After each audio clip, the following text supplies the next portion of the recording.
uyu munsi cyari cyadukoranije twari dufise inama yo kwemeza inzego zidufasha kuyobora la federation.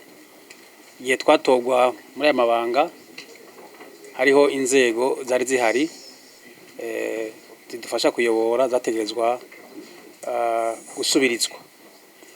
Rero uyu munsi igikorwa twari dufise kwari gusubiriza izo nzego mugabo tudusubirize twebwe nk'abarongoye federation dutanga ivyiyumviro n'ivyifuzo hama tukabiha Assemblée Générale igaheza ikabemeza canke ntibemeze. Uyu munsi rero nico cyaje kidukoranije ayo mazina twiyumviye ko yofasha mu kurongora federation mu bikorwa baduhaye yavuye yemezwa l'Assemblée Générale. Nico gikorwa duhejeje kurangura muri aka kanya. Ngira ngo kuva tugiye muri aya mabanga gushika ubu twashikiye mu ntego y'inkino ariko zirabandanya hanyuma turazibandanya turazisozera.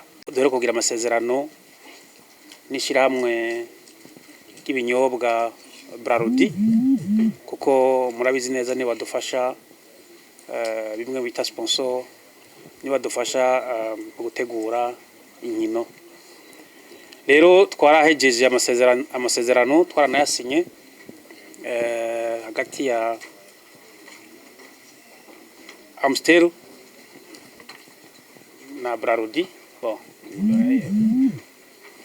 kera yitwa hahindutse izina, kera yitwa Vitalo, ubu zokitwa Amstel. Rero tuvuye ku mazi tukaja bwahiye na twebwe nyene twaravuze tuti ni muturabe giza nico gituma intererano sponsor twahora turonka muri Brarudi yagwijwe na kabiri. Nukuri tukaba dushima umuyobozi arongoye Brasserie mushinga nahe Rabokasa kona yaratwemereye ushobora kugwiza na kabiri intererano twaba turonka muri Brarudi. Rero nta bindi bishashano babwira nkuko nabwiye kiringo n'igitoyi kuva dutoye gushika ubu nta uvuga ngo hari bindi aparuko uretse yuko twabananije inkino twasanzemwo turazirangiza ubu rero twariko dutegura inkino z'umwaka ukurikira. Muri federation hari ubwigenge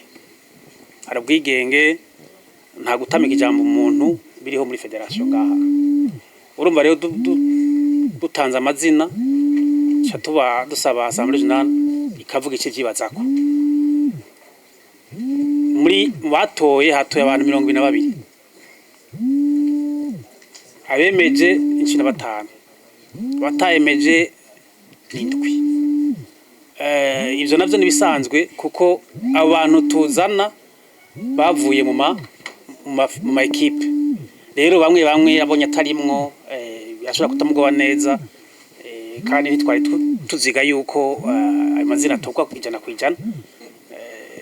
N'amatora igikuru nuko ari amatora yabaye mwibanga ni kwabaye gukiriza kira muntu wese yarafise uburenganzira bwiwe mu bwiherero ukwemeza. Rero abantu bemeje ku bice bishika hafi 70% tubona yuko amazina twatanze ariyo benshi bahurizako. Nta na kimwe cyahindutse ku ntunganyo y'igihe inkino zotangurira. Nta na kimwe cyahindutse. Hanyuma kubijanye n'intererano baduha ngo imeze gute icagaguye gute icagaguye uko yari isanzwe imeze. Ivyo baduha mu mafaranga bazobiduha mu mafaranga bagwije na kabiri. Ivyo baduha mu binyobwa bazobiha mu binyobwa bagwije na kabiri kuko nko nababwiye intererano twaro turonka yagwijwe na kabiri. Ingene rero hinyanyuye ico nticahindutse. Imigwi niyaho ushobora kuronka imfashanyo zikwiye bivanye n'ubushigikizi turonka mu ishiramwe Brarudi. Ariko ubu rero ko twashoboye kugwiza na kabiri intererano twaronka muri Brarudi Ndukuvuga ko iyo ntererano izogira ici hinduye icifashije imigwi iri mu mahiganwa. nico kintu mbona novuga yuko arakunguko kagaciro dufise kuva amasezerano twadufitaniye n'ishiramwe Bralodi ahindutse. Igikorwa ca kabiri twaravye dusanga twogishira uwundi munsi kuko ni igikorwa caraba guhindura amategeko amwe agenga federation. Byabaye ngombwa yuko rero tugiha umwanya kugira ngo abahinga bashobore gufasha gutahura no abagiza bene amakipe n'abagiza assemblée générale, kubera twebwe ayo mategeko se atugenga amategeko agenga federation. Amategeko agenda federation abanza kwemerwa neza na assemblée générale.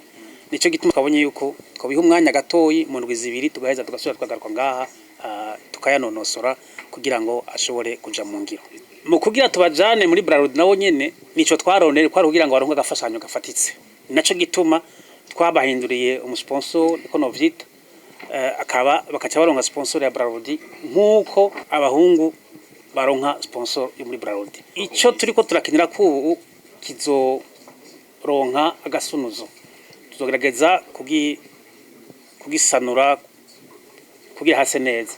Mbwa kubijanye n'ikibuga kinini, ivyo nibaza ko turiko turabivugana n'umugambi w'igihugu wanashaka. Igihugu kiragomba yuko haba ikibuga nikiri icifuzo ca federation, ni ciyumviro c'igihugu, naco gituma igihugu cafashe ya mbere. Hariho n'uburyo bumaze kwegeranywa. Aha n'ukuri twoshimira nyene icubahiro umukuru w'igihugu cyacu Burundi Evariste Ndayishimiye, kuko ikibazo yakigize gwiwe, naco gituma abantu bashoboye kucitabira. Burya baravuga mu Kirundi ngo umwiza uvuye ukuru ugakwira hose. Sinibaza ko rukundo abantu bafitiye basketball kuragabanuka, ahubwo nibaza ko riko riyongera.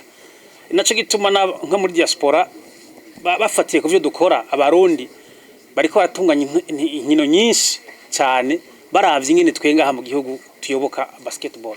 Ikibazo cyo kudasohoka naho nibaza ko ari ikibazo twamaze gusaba abadukuriye cyane cyane abarongoye ministere kugira ngo tucigire hamwe gishobore gutora umuti. Ariko ndizeye neza ko mu minsi izoza nta ekipe izosubira gutsinda hama ntishobore gusohoka. Mugabo iyo havutse ikibazo no gutahura yuko hakenerwa n'umwanya wo gushobora gutora umuti ico kibazo. Mu ngendo twagize narashoboye guhura n'utwara basketball ku rwego rw'isi, narashoboye guhura n'utwara basketball ku rwego rwa Afrika. Baranaduhanura bati burya mwebwe mwoshira ingufu cyane gose muri basket na cyane muri 3x3, kuko niho babona dufise amahirwe menshi bafatiye ku nguvu dufise n'ibindi bihugu.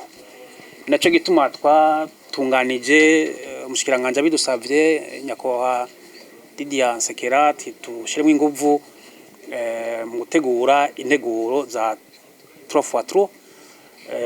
Twaragize ibibazo by'uburyo kugira ngo dushobore kuzitegura, ariko Imana yarafashije ndashobora kuronka ubwo buryo ku giti ci wanje, ndawushikiriza abategura inkino za 3x3 zikaba zarakozwe kugira ngo dushobore gukwiza inkino ziba zisabwa muri zo nteguro.